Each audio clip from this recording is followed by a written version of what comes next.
Thank you, Honourable Chairman, for giving me an opportunity to speak on this very important amendment bill, on the Wildlife Protection Amendment Bill of 2022.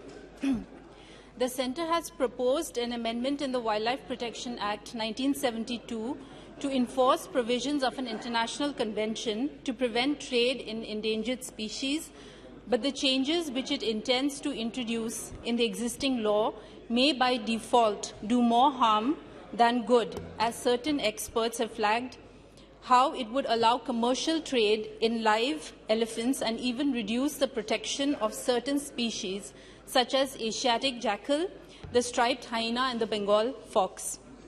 The bill, which was sent to the Parliamentary Standing Committee for further examination, seeks to amend the existing Act for better implementation of the Convention on International Trade in Endangered Species of Wild Fauna and Flora, the CITES. It proposes to rationalize various schedules of the law to fulfill India's international obligation for the sake of the protection of wild animals, birds and plants. So, on the positive side, it is intended to ensure that the provisions with respect to the Convention are part of the domestic law. Besides, the bill aims to also make the law simple by streamlining the schedules. However, there are certain issues which needs to be addressed. Sir, the existing Act specifically prohibits the trade in wild animals, including captive and wild elephants, but an exception has been carved out in the bill by excluding live elephants from the general prohibition contained in Section 43. The implication of the same is that the commercial sale and purchase is no longer prohibited under the Act. Clause 27 proposes to permit the commercial trade of elephants, legalizing elephant trade for the first time in 50 years, which is a very dangerous and a regressive move. The section also permits the commercial display of trophies and captive animals, and even permits the transfer or transportation of animals, trophies and animal articles. Sir, I humbly request the Honourable Minister to reconsider these sections and not legalize the trade in live elephants. So the bill also has provisions of excessive delegation and unrestricted powers of the central government to declare species as vermin, unlike the existing law.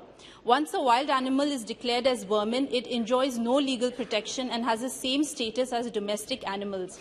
It can be killed, traded and tamed.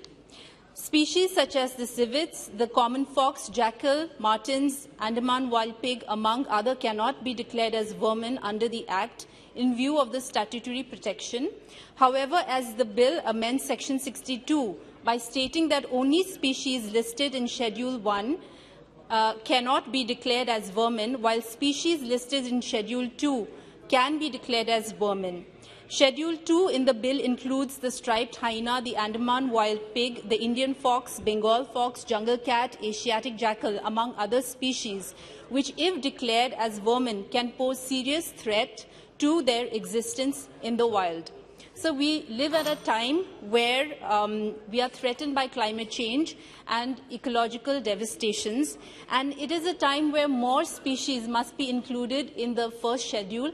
Instead, the opposite might happen, and it will endanger so many species, sir. So I request the Minister to again reconsider this particular provision.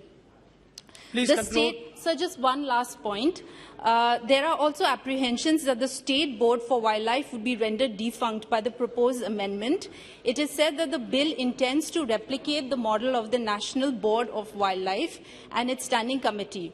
It is pertinent to point out here that the National Board for Wildlife, headed by our Honourable Prime Minister, has not met since 2014. At present, the State Board, by virtue of their composition, are still able to speak in the interest of wildlife. This will no longer be the case if the Standing Committee, once the Standing Committee of the Board is constituted. Please conclude. So on the positive note, I would like to say that there is one amendment which talks about better management of protected areas, and this is a very welcoming, amendment. And I hope that it includes the elephant corridors, because my state of Meghalaya has several elephant corridors which are not yet mapped.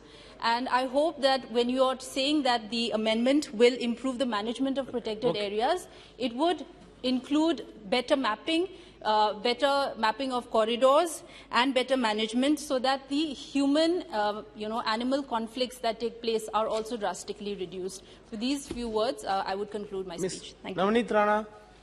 अध्यक्ष महोदय, आपका बहुत बहुत धन्यवाद. The wildlife protection